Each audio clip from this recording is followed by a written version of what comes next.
in 1 year, you'll probably have like a 680 credit score. You'll have enough money for a down payment. You can qualify easily for probably over a $500,000 loan. And you could get into a quadplex.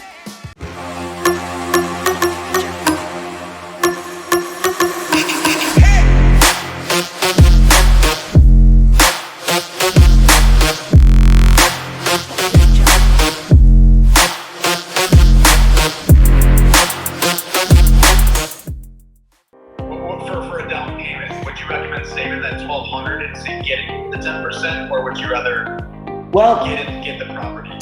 In the perfect world, you have 20 to 25% down. In the perfect world, you have it. Then, after you buy it, you get a home equity line of credit and get your money out right away. This way you avoid PMI, you have low closing costs or lower closing costs, and then you got your money right back out. If you don't have that, and you find a great deal, put 5-10% down and get a great deal. Because it's the deal that matters. It's the cash flow that matters. Because we're gonna go through a hyperinflationary period that your asset values are gonna go crazy high. That's my opinion.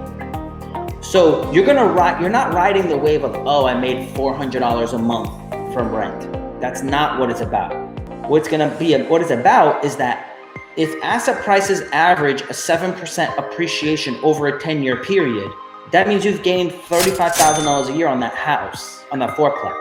And that fourplex goes from $500,000 to $850,000 in 10 years. Now you might be in the same spot as if you were renting, but now you lived in that spot, you've gained 400 grand in equity, and then you've been making $400 a month.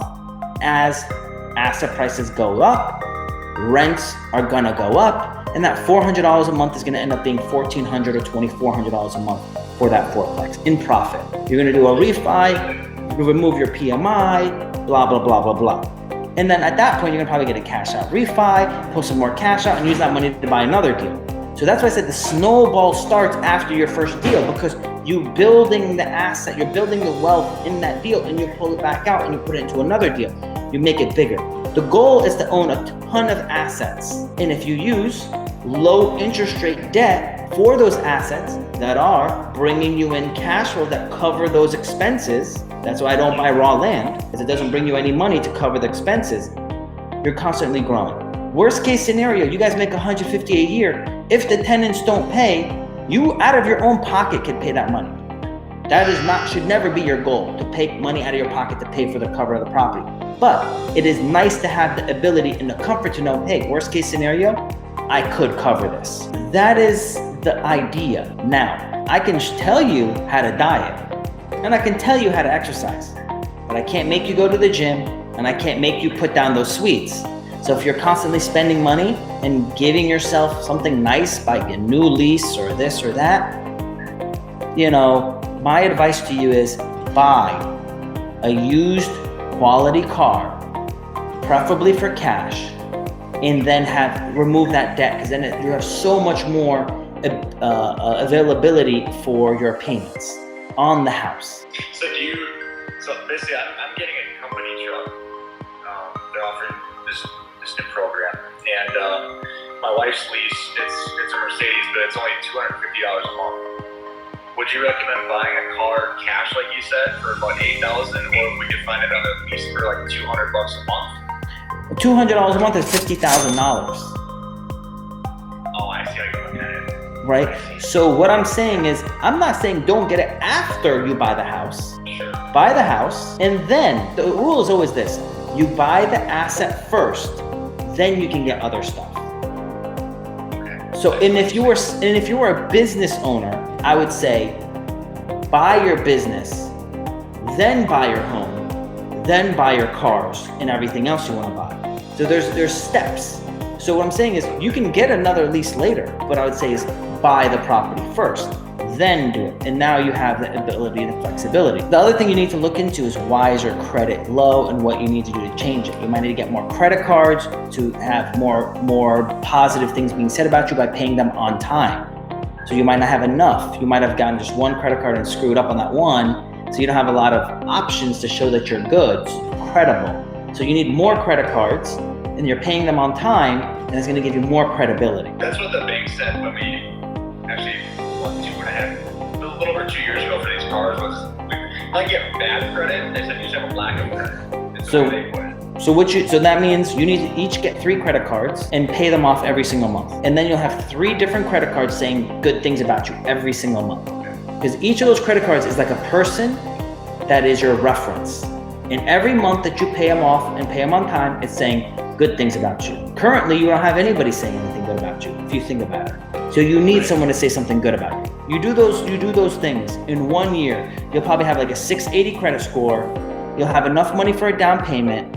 You can qualify easily for probably over a $500,000 loan, and you could get into a quadplex.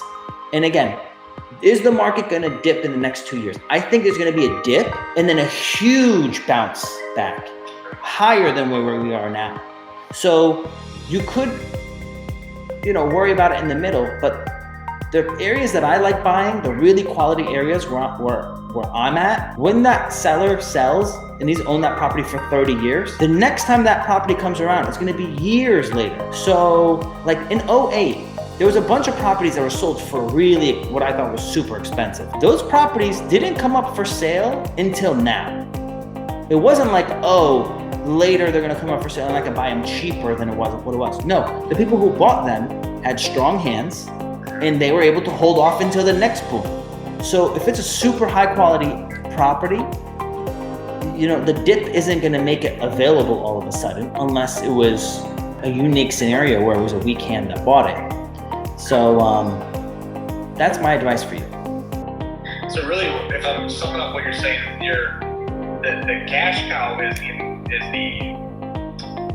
not inflation, it's the appreciation, which comes from most of it comes from inflation.